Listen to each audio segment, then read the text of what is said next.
하는 게 이제 사실이거든요. 지금 세계화된 시대이기 때문에 세계 시장에 진출된 기업이 성과가 좋을 수밖에 없습니다. 그럼 우리나라 중소기업, 중견기업의 문제는 뭐냐? 아직 우리나라의 세계화 정도, 기업의 경쟁력의 수준이라고 하는 것이 일부 대기업을 뺀 나머지 중견기업, 중소기업 수준까지 내려가지 못한 게 문제거든요.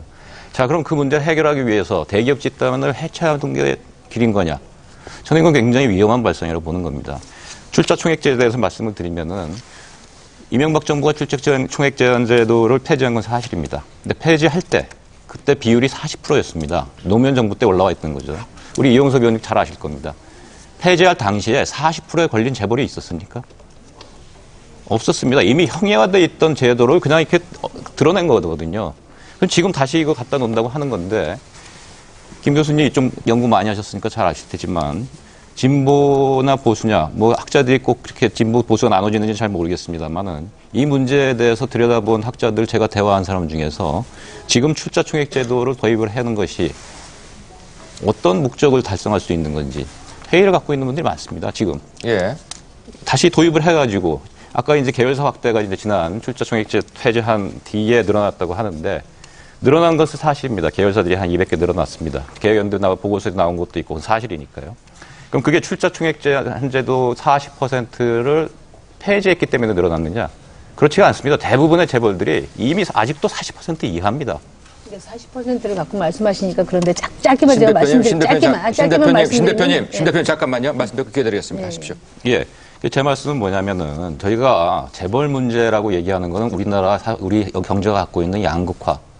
그 비중의 양극화가 기업 구조에 있어가지고 대기업, 중소기업 사이에 나타나는 거죠. 예. 노동시장에 가면 정규직, 비정규직으로 나타나는 것이고 이 문제를 어떻게 해결할 것이냐 하는 거는 지금 중차대한 문제입니다. 예. 그런데 이 중차대한 문제를 해결하기 위한 해법을 찾는데 저희가 온 전력을 기울여도 모자란 판에 출자총액제한제도라고 하는 그냥 정치적인 구호에 불과한 이 제도를 가지고서는 논의를 하고 이걸 가지고서는 정치권이 공방을 한다는 거는 이건 잘못된 자원단이라고 보는 겁니다. 예, 김재만 교수님. 예, 그건 뭐 신인수 교수님 판단이고요.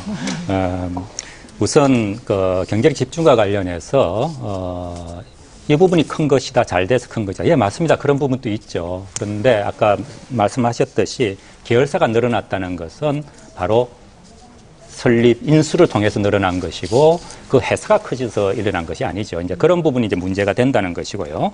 그럼에도 불구하고 저는 뭐 사실 저는 이제 출중제도 대해서는 이제 출중제에 대해서도 뭐 저는 뭐 조금 유보적인 면을 가지고 있습니다. 분명히 효과가 있습니다. 그런데 문제는 그 효과 있도록 하려면은 부작용도 따르기 때문에 상당히 어려움이 있습니다. 이에 반해서 이제 순환출자 같은 경우는 정말로 순환출자야말로 뭡니까? 그 결국은 되돌아오는 것이고 이것은 오로지 총수의 지배력 강화를 위한 것일 뿐입니다. 이건 뭐 아무것도 아닙니다. 또 한 가지 제가 이제 강조하는 것은 지주회사 제도인데요. 본래 지주회사 제도는 소유구조의 투명성, 뭐 이런 걸 단순성 이런 것을 통해서 책임성도 강화한다고 돼 있었는데 우리나라의 지주회사 제도라는 것은 최근에 몇몇 그룹의 그 전환 과정에서 보듯이 결국은 총수의 지배력 강화를 위해서 한 단계 더 올리는 것에 불과하다는 것이죠. 그리고 밑에 자회사, 정손회사를 늘리면서 어느 뭐 SK그룹에서 보듯이 100개가 넘는 계열사가 만들어지고 있는 것입니다. 지주회사 본연의 취지와는 다른 지주회사가 만들어지고 있다는 것이죠. 예. 그래서 저는 뭐 출총제는 뭐 일단 젖혀두고 말을 하겠습니다. 그러나 순환출자의 문제는 그런 회사를 더 세우거나 이런 문제가 아니라 오로지 지배력 강화를 위한 것이다. 예. 또 지주회사가 현재 잘못된 형태로 운영이 되고 있다. 그래서 이런 부분들이 개선이 돼야 된다는 것이고 예. 그러므로 해서 이런 경제력 집중과 또 소유주의 계리가 축소가 되고 예. 물론 그것만은 아니죠. 그 행태 규정, 행태에 대한 행위에 대한 여러 가지 규제가 아주 지배구조가 아주 잘 튼튼하게 이루어져야 되는데 좋습니다. 그 공정거래법에 개정하게 현재성을 집어넣겠다는 아주 저는 바람직하다고 생각합니다. 거기서 멈추서는 안 된다는 것이 이제 저희 말이라는 것이죠. 자, 이거 답변고 넘어갈게요, 이 의원님.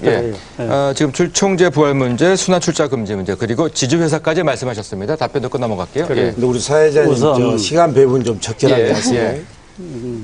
의원님 시간 많이 쓰셨거든요. 우선 이제 우리가 이걸 한번 생각해 볼 필요가 있어요. 지금 우리나라에서 가장 중요시해야 될 정책이 뭘까?